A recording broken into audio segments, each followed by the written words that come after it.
Assalamualaikum warahmatullahi wabarakatuh. Pada mata kuliah materi penulisan karya ilmiah dan artikel kali ini, kita akan membahas materi pengenalan literatur review. Nah, apa yang dimaksud dengan literatur review? Kita lihat dulu definisinya. Menurut Rowley and Slack tahun 2004 dan Bethany Saltykov tahun 2012, literatur review ini definisinya adalah suatu kajian ilmiah yang berfokus pada satu topik tertentu. Literatur review akan memberikan gambaran mengenai perkembangan suatu topik tertentu. Literatur review akan memungkinkan seseorang peneliti untuk melakukan identifikasi atas suatu teori atau metode, mengembangkan suatu teori atau metode, mengidentifikasi kesenjangan yang terjadi antara suatu teori dengan relevansi di lapangan atau terhadap suatu hasil penelitian. Melakukan literatur review sama artinya dengan melakukan kegiatan 1. Pengumpulan data atau informasi. 2. Melakukan evaluasi data, teori, informasi atau hasil penelitian. 3. Menganalisa hasil publikasi seperti buku, artikel, penelitian, atau yang lain terkait dengan pertanyaan penelitian yang telah disusun sebelumnya. Nah, tujuan dari literatur review yang pertama, untuk mendapatkan landasan teori yang bisa mendukung pemecahan masalah yang sedang diteliti. Kemudian tujuan yang kedua, teori yang didapatkan merupakan langkah awal agar peneliti dapat lebih memahami permasalahan yang sedang diteliti dengan benar sesuai dengan kerangka berpikir ilmiah. Kemudian, tujuan berikutnya untuk mendapatkan gambaran yang berkenaan dengan apa yang sudah pernah dikerjakan orang lain sebelumnya. Nah, jadi nanti bisa melihat ya perbandingan penelitian yang sebelumnya dengan yang sekarang. Kemudian, manfaat literatur review yang pertama, menunjukkan kedekatan dan seberapa paham seorang peneliti dengan topik penelitian yang akan dilakukan, dan kemampuan seorang peneliti untuk memahami konteks penting dari suatu karya ilmiah. Kemudian yang kedua, mengembangkan suatu kerangka teori dan metodologi penelitian yang akan digunakan dalam suatu kegiatan ilmiah berupa penelitian. Yang ketiga, memposisikan diri sebagai salah satu peneliti yang ahli dan memiliki kemampuan dalam melakukan penelitian serta menguasai setiap tahapan peneliti sehingga layak untuk disejajarkan dengan peneliti lain atau seorang ahli teori lainnya. 4.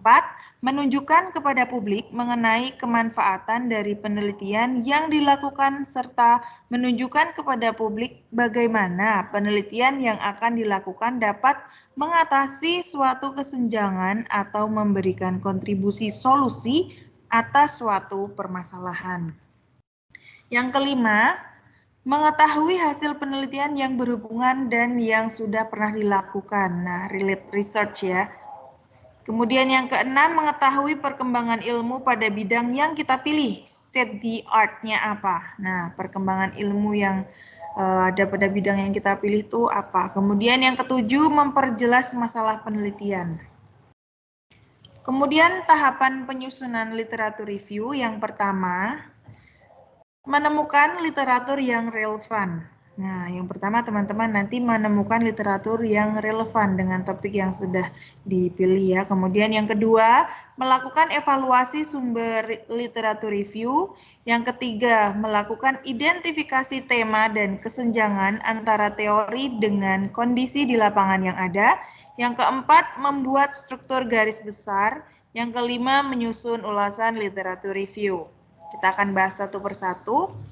Tahapan menyusun literatur review. Nah, yang pertama tahapannya menemukan literatur yang relevan. Sebelum teman-teman melakukan pencarian sebuah literatur baik berupa buku maupun artikel penelitian, seorang peneliti harus menentukan sebuah topik yang jelas yang akan digunakan dalam penulisan literatur review. menentukan topik terlebih dahulu ya. Kemudian untuk mampu mendapatkan suatu referensi berupa artikel ilmiah atau buku yang sesuai, seorang peneliti harus mengawali dengan membuat beberapa daftar keyword. Jadi membuat kata kuncinya dulu yang akan digunakan untuk pencarian data. Nah, biasanya nanti variabelnya apa nanti yang jadi topiknya ya, yang akan diteliti.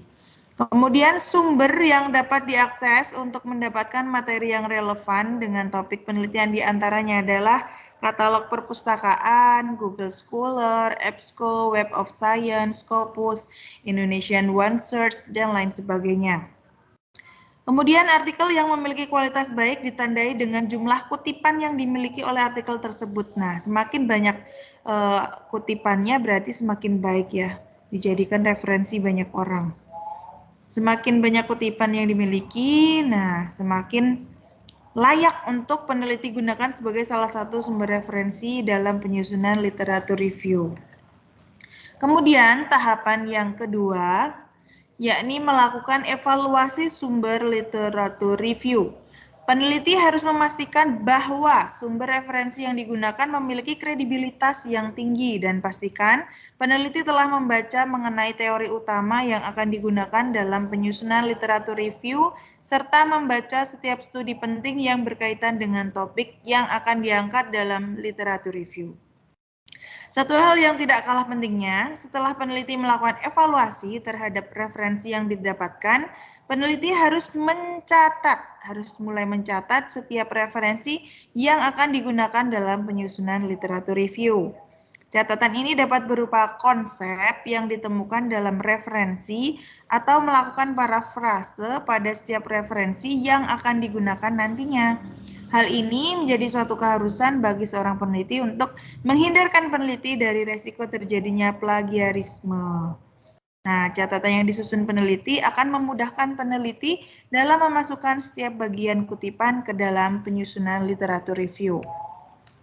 Kemudian tahapan yang ketiga, melakukan identifikasi tema dan kesenjangan antara teori yang dengan kondisi di lapangan jika ada. Nah, melakukan identifikasi mengenai tren dan pola terkait suatu teori, metode, atau hasil. Mengidentifikasi tema yang sering muncul. Nah, peneliti dapat mengidentifikasi dan memetakan suatu tema yang berisi mengenai pertanyaan atau konsep yang muncul berulang-ulang dalam suatu literatur. Mengidentifikasi terjadinya perdebatan atau perbedaan pendapat.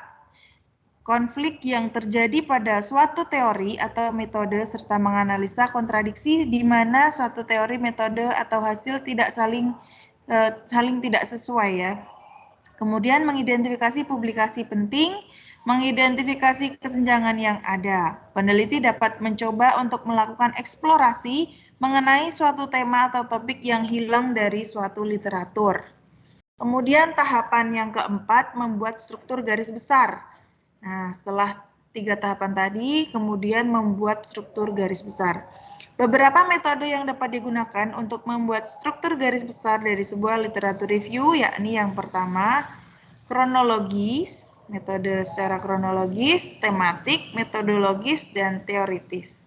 Nah, kalau kronologis ini biasanya dimulai dengan awal mula sebuah teori atau konsep dikenalkan untuk pertama kali. Selanjutnya dilakukan penelusuran mengenai setiap perkembangan yang dialami oleh teori, metode, atau sebuah konsep tersebut. Kemudian tematik. Kalau tematik, peneliti yang telah menemukan beberapa tema sentral atau utama yang berulang akan memiliki kesempatan untuk dapat menyusun literatur review menjadi sebuah subbagian yang mengulas mengenai suatu topik tertentu. Kemudian metode metodologis, fokus kajian yang dilakukan seseorang peneliti dalam melakukan penyusunan literatur review bersumber pada berbagai metode penelitian. Seorang peneliti mungkin tertarik untuk membandingkan hasil dan kesimpulan yang didapatkannya dari sebuah artikel ilmiah yang telah dipublikasikan. Kemudian metode teoritis, literatur review sering menjadi rujukan dalam membangun suatu kerangka teori penelitian. Literatur review dapat digunakan untuk membahas berbagai konsep teori, mendefinisikan sebagai model, dan mendefinisikan konsep kunci yang akan diangkat dalam suatu penelitian. Tahapan yang kelima, menyusun ulasan literatur review. Literatur review pada dasarnya serupa dengan naskah akademik lainnya. Karena dikatakan serupa, maka penyusunan literatur review akan mengikuti format standar penulisan naskah akademik. Nah, untuk tahapannya yakni pendahuluan literatur review. Nah, di dalam pendahuluan literatur review, seorang peneliti harus secara jelas menetapkan fokus dan tujuan dari penulisan literatur review. Usahakan pada penulisan pendahuluan tidak menggunakan banyak kalimat di luar konteks yang akan menjadi topik atau tema dalam penulisan literatur review. Ini menurut Kralik et al. Dan kawan-kawannya tahun 2006. Membaca hasil penelitian orang lain yang telah dipublikasikan dalam bentuk artikel ilmiah akan membantu peneliti untuk memfokuskan penyusunan pendahuluan. Kemudian ada pendahuluan, kemudian ada isi literatur review. Ini dibuat secara ringkas dan lakukan sintesis ya, lakukan analisa dan interpretasikan, evaluasi secara kritis tema atau topik yang diangkat, tulis setiap isi dari literatur review dengan struktur yang baik. Kesimpulan, setelah pendahuluan, isi, kemudian kesimpulan. Pada bagian kesimpulan, peneliti dapat merangkum temuan utama yang telah didapatkan pada bagian sebelumnya. Jika memang ditemukan adanya suatu korelasi yang signifikan antara satu teori dengan teori lain, peneliti juga harus membuat kesimpulan terkait hal ini. Nah, cara melakukan literatur review. Ya, ini yang pertama mencari kesamaan. Nah, bisa mencari kesamaannya atau compare. Nah, bisa mencari ketidaksamaannya, kontras, atau memberikan pandangan, criticize, membandingkan, synthesize, meringkas, summarize. Nah, bisa seperti itu ya cara-caranya. Nah, ini gambar cycle of scientific literature. Nah, ide, research, discussion, primary literature, secondary literature, tertiary literature. Nah, ini dari information shared more broadly over time. Nah, misalnya pertama kan ide, kemudian research, discussion, kemudian yang termasuk primary literatur itu seperti hasil dari conference, preprints, jurnal artikel. Kalau secondary literatur dari index and abstract, review artikel. Nah, kemudian untuk yang tertiary ya, ketiga, nah ada handbook, encyclopedies, textbook, dan sebagainya. Kemudian sumber-sumber dari literatur review, prioritaskan mengambil paper jurnal yang terindeks ya, misalnya Scopus Google Scholar, IOS, Thomson Reuters, Web of Science, nah itu untuk internasionalnya. Yang pertama, paper yang dipublikasikan dalam jurnal nasional dan internasional baik dari pihak pemerintah, perguruan tinggi maupun swasta. Yang kedua, tesis merupakan penulisan ilmiah yang sifatnya mendalam dan mengungkapkan suatu pengetahuan baru yang diperoleh melalui penelitian. Nah, tesis biasanya ditulis oleh mahasiswa pasca sarjana S2 yang ingin mengambil gelar master. Yang ketiga, disertasi, yakni merupakan penulisan ilmiah tingkat tinggi yang biasanya ditulis untuk mendapatkan gelar doktor atau PhD, disertai berisi fakta berupa penemuan dari penulis itu sendiri berdasarkan metode dan analisa yang didapat dipertahankan kebenarannya. Yang keempat, jurnal. Jurnal maupun hasil-hasil konferensi ini biasanya digunakan sebagai bahan sitiran utama ya dalam penelitian karena jurnal memuat suatu informasi baru yang bersifat spesifik dan terfokus pada pemecahan masalah pada suatu topik penelitian. Yang kelima, majalah, pamflet, clipping, majalah ilmiah merupakan sumber publikasi yang biasanya berupa teori, penemuan baru, maupun berupa materi-materi yang sedang populer dibicarakan dan diteliti. Biasanya materi yang disajikan dalam makalah tidak terdapat dalam buku. Contohnya majalah Trubus, majalah e-commerce, dan lain sebagainya. Majalah merupakan literatur yang disenangi para peneliti untuk dijadikan sitiran karena frekuensi terbitnya teratur dan cepat sehingga artikel yang dimuatnya cukup mutakhir. Yang keenam, dari abstrak hasil penelitian. Yang ketujuh, proceeding bisa dijadikan sebagai bahan literatur karena proceeding ditulis oleh profesor dan telah dipublikasikan. Pengambilan proceeding sebagai bahan literatur bisa memudahkan peneliti karena adanya kolaborasi antara peneliti dengan penulis proceeding yang mungkin berada pada satu institusi yang sama. Website yang memuat ilmu komputer, misalnya Siteser, ngnet.net.com. Nah, ini websitenya. Kemudian organisasi mengindeks jurnal, ini ada yang tingkat skala internasional, ada Thomson Reuters Web of Science, Scopus, Google Scholar. Nah, organisasi pengindeks jurnal selain di atas, ada EBSCO, DLP, ProQuest, dan sebagainya. Boleh dikatakan selevel dengan Google Scholar. Nah, kemudian terdapat sumber referensi yang gratis dan berbayar. Ada yang gratis, ada yang berbayar. Nah, ada Google Scholar, Citizen, DOAJ, Libra, CSTOR, dan sebagainya. Penulisan sitasi dan daftar pustaka. Nah, ini jenisnya ada macam-macam ya. Ada IEE, Chicago Citation Style, Harvard, APA, MLA, dan AMA. Nah, ini referensinya dari Eko Agus Cahyo, N. Sutomo, Literatur Review, Panduan Penulisan dan Penyusunan Jurnal. Nah, terima kasih. Demikian, semoga memberikan manfaat dan ada gambaran terkait dengan pengenalan literatur review.